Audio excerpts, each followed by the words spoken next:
Another development in the music business, Jack Dorsey's company Square is buying a majority stake in Jay-Z's streaming service Tidal, paying $297 million in a cash and stock deal. Now, they've been hanging out.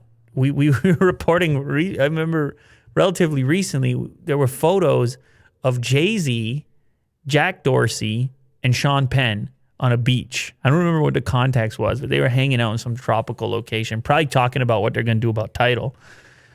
For those of you that aren't familiar with the Tidal music streaming service, the idea was that the artists were going to be intimately involved.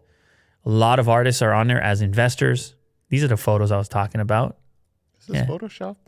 I mean, he was there. I guess there's not one single photo of all of them. Anyway, tremendous photos. Oh boy. There's Jack Dorsey and Jay-Z chilling. They're drinking, that looks like a nice, what is that? It's like a summer type of wine drink or something like that.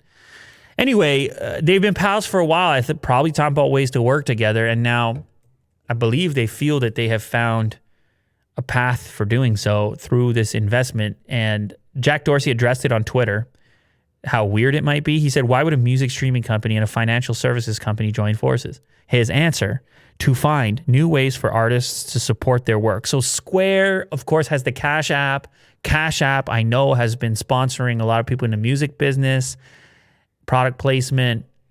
Is there a way for artists to reach customers faster or more directly? I don't know what type of integration is gonna be coming out as far as this is concerned. Maybe it's just shared interests. We of course have to wait and see, but it is an interesting development. Tidal has had its issues.